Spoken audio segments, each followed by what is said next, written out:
But you aren't a queen, Beatrice. You're just an actress in an expensive costume. And the show is over. The elite of Atlanta and Lagos sat in shock.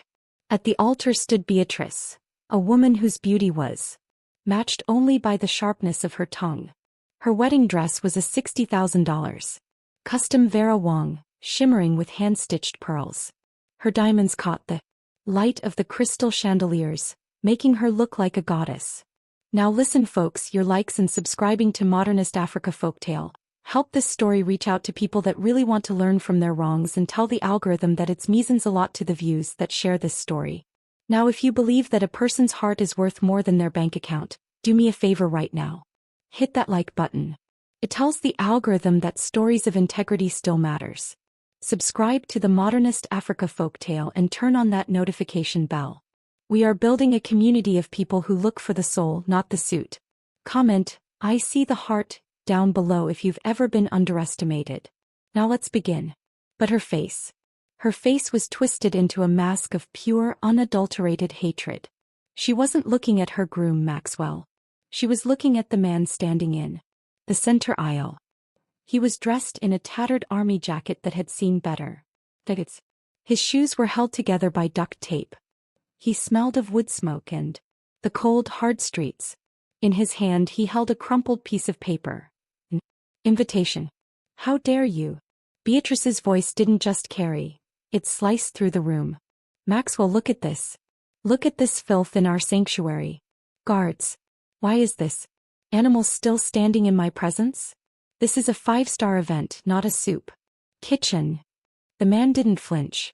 His eyes were deep, filled with a sadness that seemed to stretch back 100 years. He looked at Beatrice, not with anger but with a terrifying kind of pity. Maxwell, the groom, reached for Beatrice's hand, his voice trembling. Beatrice. Honey, stop. Please. Just let him be. Let him be. She laughed, a cold, jagged sound. He is a stain on my floor. He is a ghost from a past I buried long ago. Look at him. He has nothing. He's nothing. She stepped off the altar, her silk train hissing against the marble like a fig. She walked right up to the man, pulled a crisp $100 bill from her bouquet and threw it at his taped-up shoes. Take it and crawl back to whatever gutter you came from.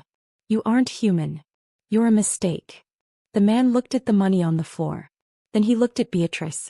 Fully reached into his jacket. He didn't take out a weapon. He took out a small, wireless microphone he had brought himself. He switched it on. The feedback hummed through the $1 million sound system. He didn't look like a homeless man anymore. He looked like a judge. Before I tell you what that man said into that microphone, and how it stripped Beatrice of everything she owned in under 60 seconds, I want to welcome you back to the channel. Here we believe in a simple truth. Your clothes can be bought, but your character is earned. We tell stories of the humble who are lifted by grace and the proud who are brought low by their own arrogance. We tell Modernist Africa Folktale because the lessons of our ancestors are the only things that can save us in this world of labels and lies. Now let me take you back. Because to understand why Beatrice hated that man so much, you have to understand the lie she had been living for 10 long years. The story begins in a tiny 2-bedroom house in the outskirts of Houston. Beatrice wasn't always the queen of Buckhead. At 22 she was just busy. Her parents, Samuel and Mary, had immigrated from Nigeria with nothing but a suitcase and a dream for their only daughter. Samuel worked 3 jobs. He was a security guard by day, a janitor by night, and he spent his weekends fixing cars in the humid Texas heat. His hands were always stained with oil. His back was permanently bent from the weight of other people's trash. But every penny he earned went into Beatrice's private school tuition, her piano lessons, and eventually her Ivy League degree. "BZ," Samuel would say, his voice thick with the accent of his village. "Education is the only key that opens the doors we were locked out of. Wear your knowledge like a crown, but never forget the soil your father walks on to keep you off the ground." Beatrice took the education. She took the money. But she hated the soil. She hated the way her father smelled when he came home from the garage. Hated the way he called her "BZ" in front of her wealthy friends. By the time She landed a high-paying executive job at a tech firm in Atlanta. Beezy was gone. She was Beatrice now. She cut off her parents. She told her colleagues she was the daughter of a wealthy diplomat who died in a tragic plane crash. She created a LinkedIn profile that was a work of fiction. She bought a luxury car she couldn't afford, and clothes that cost 3 months' rent. She was curating an image. And then she met Maxwell. Maxwell was the heir to the Thorne fortune, a multi-billion-dollar real estate empire. He was kind, perhaps a bit naive, and he was tired of gold diggers. He wanted someone self-made. Beatrice played the part perfectly. He told him she had struggled, yes, but only within the upper echelons of society. For 2 years, Beatrice lived a double life. She moved Maxwell into her world of fake sophistication. When her mother, Mary, died of a broken heart back in Houston, Beatrice didn't even go to the funeral. She told Maxwell she had a corporate retreat in Dubai. But Samuel didn't give up on his daughter. 3 weeks before the wedding of the century, Samuel showed up at Beatrice's office in Buckhead. He was older now, his hair white, his clothes worn. He just wanted to see her. He had traveled by Greyhound bus for 24 hours just to hold his daughter's hand. Beatrice saw him through the glass walls of the lobby. She didn't run to him. She didn't hug him. She called security. "There is a vagrant in the lobby," she told the guards, her voice cold as dry. "He's been harassing me. Get him out of here before he scares away the clients." Samuel watched his daughter point at him like he was a stray dog.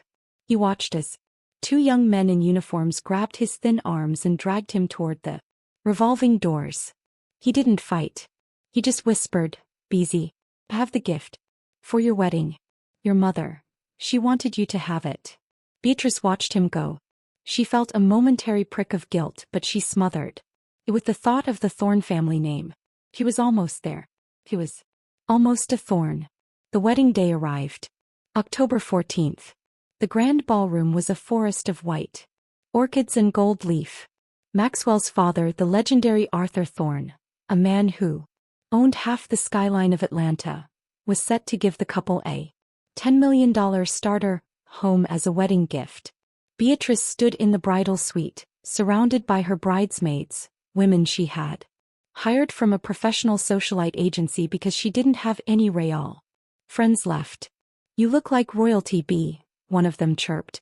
"I heard Arthur Thorne is bringing the CEO of Goldman Sachs today. This is it. You're officially the most powerful woman in the city." Beatrice looked in the mirror. She didn't see Beezy. She didn't see the daughter of a janitor. She saw a masterpiece.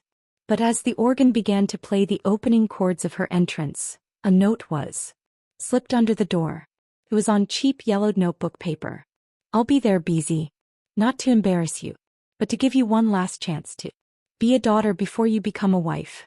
Choose well." Beatrice crumpled the note and threw it into the trash.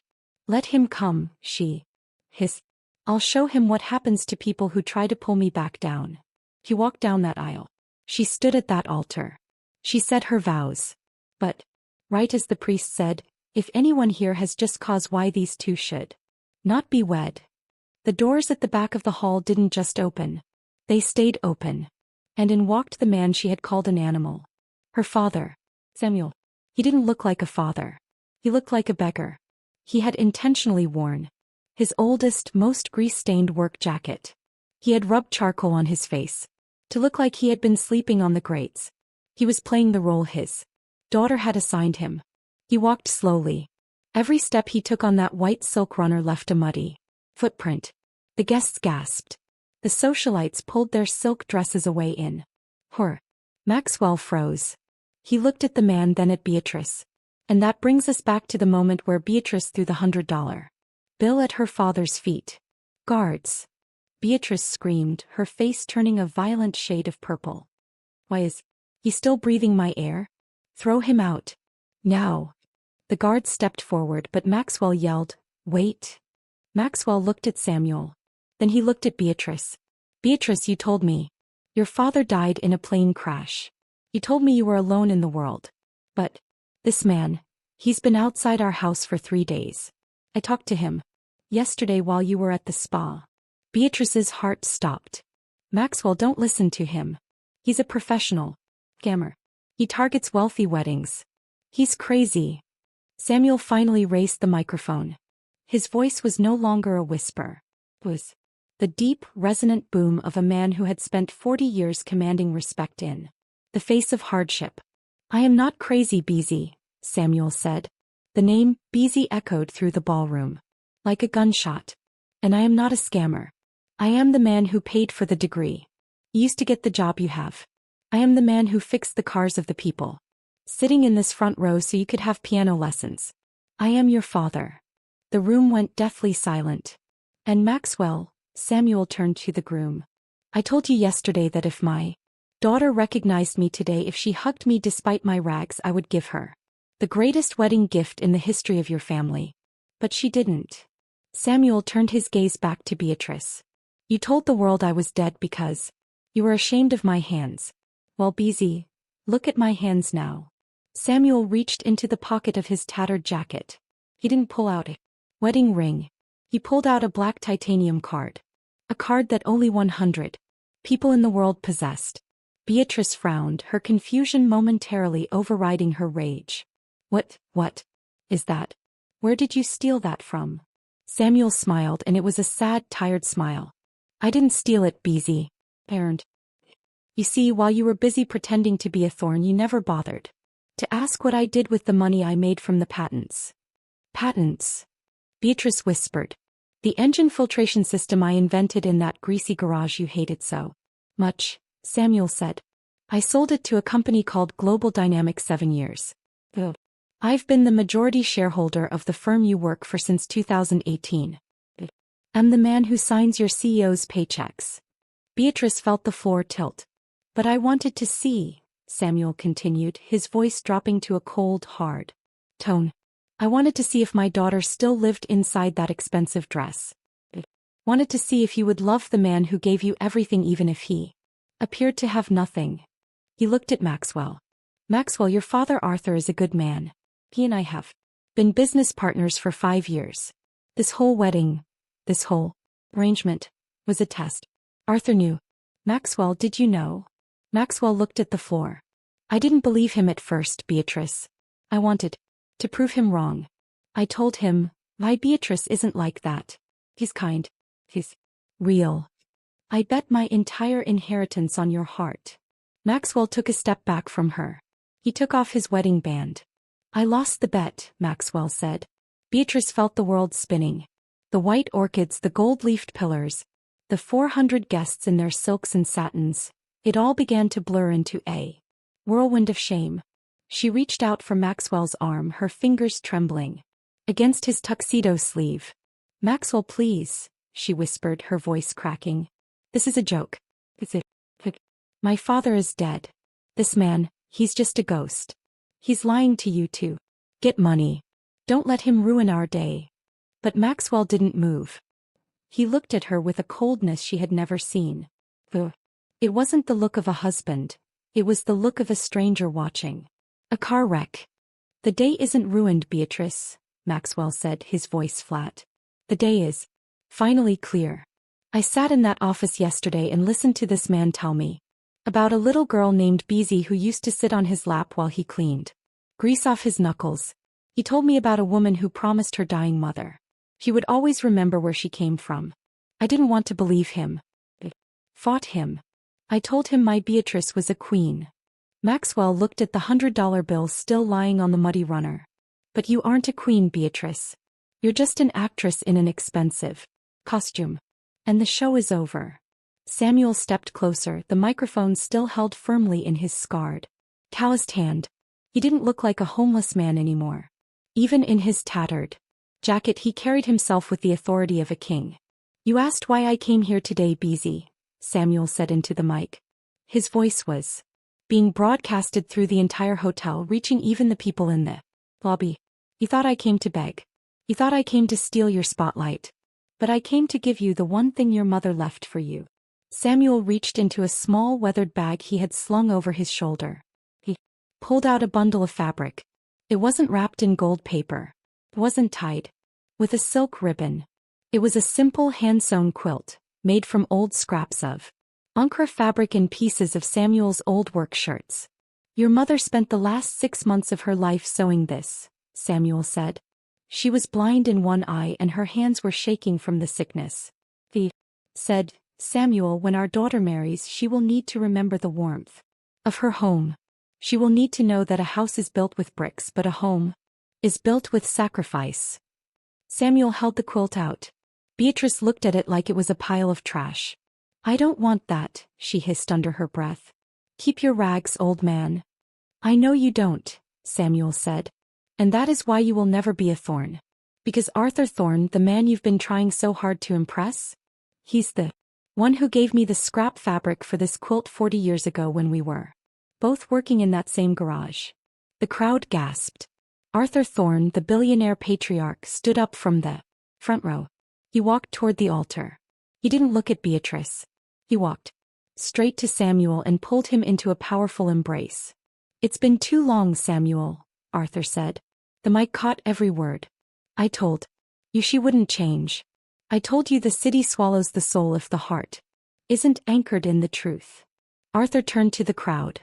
Ladies and gentlemen, the woman standing before you is an employee of a subsidiary of my firm. Or rather, she was. As of 3 minutes ago, the board of Global Dynamics, which is chaired by my dear friend Samuel here, has terminated her contract for gross moral turpitude and falsifying her background. Beatrice's knees buckled. You can't do that. I have a contract. The contract you signed was with a woman who claimed to be the daughter of a diplomat, Arthur said. Since that woman doesn't exist, the contract is void. And since the Thorn family name is built on integrity, this wedding is also void. Arthur looked at the priest. Father, I believe we're done here. Beatrice looked around the room. The guests weren't looking at her with admiration anymore. They were holding up their phones, recording her downfall. Within seconds, the socialite bride was becoming a viral meme. The billionaire's beggar daughter. Maxwell, she screamed as he turned to walk away. Maxwell, I love you. I did. For us. I wanted to be worthy of you. Maxwell stopped at the edge of the altar. He didn't turn around. He thought. You needed to be rich to be worthy of me. You didn't realize that I fell in love with the girl I thought you were, the girl who told me she valued hard work and family. But that girl was a lie. You're just a woman who throws money at her father's feet. Maxwell walked out. The Thorn family followed. The bridesmaids, seeing the ship sinking, dropped their bouquets and slipped out the side doors. In less than 10 minutes, the grand ballroom was empty, except for Beatrice and the man she had mocked. Beatrice sank to the floor, her $60,000 dress spreading out around her like a pool of spilled milk. She looked at the $100 bill. He looked at the mud on her train. Samuel stood over her. He didn't look triumphant. He looked heartbroken. I would have given you the world, Beezy, he said softly. I had the deed to the estate in Tuxedo Park in my pocket. I had the keys to the foundation I built in your name. All you had to do was say, "Welcome, Papa." He dropped the black titanium card onto the quilt and left it on the floor beside her. Keep the money, Beezy. You're going to need it. Because when you live for the world eventually sends you the bill. Samuel walked out of the ballroom, his duct-taped shoes clicking against the marble. He didn't look back. Beatrice was left alone in a room that cost more than her father's house. It had the diamonds. She had the dress. She had the prestige. But she had no one. The hotel staff began to move in. They didn't treat her like a bride. They treated her like a nuisance. "Excuse me, ma'am," a young waiter said, the same waiter she had snapped at earlier for the champagne being too warm. "We need to clear the room for the next event. And the manager says the credit card for the suite was declined. We'll need you to vacate the premises immediately." Beatrice stood up. She tried to hold her head high, but her crown had already fallen. She walked out of the St. Regis, her long train dragging through the dirt of the valet stand. No Rolls-Royce came for her. No paparazzi took her photo for the Vogue wedding edition. She stood on the sidewalk of West Pace's Ferry Road, a bride with no groom, a daughter with no father, a woman with no soul. 3 years have passed since that day in Atlanta. If you go to the outskirts of Houston today, you'll find a beautiful community. center called Mary's Heart. It's a place where immigrants can learn trades, where elderly mechanics can pass on their skills to the next generation. It was built by Samuel, who now lives a quiet, wealthy life, not in a mansion but in a comfortable home filled with the people he loves. He never heard from Beatrice again. Some say she moved to a different state and changed her name. Others say she is still in Atlanta working a low-level job, her face a reminder of the woman who had it all and threw it away for a shadow. But the lesson of this story isn't about money. It's about the fact that the people you step on while you're climbing up are often the only ones who can catch you when you're falling down. Beatrice wanted to be a queen, but she forgot that a true queen is defined by how she treats the lowest in her kingdom, not the highest.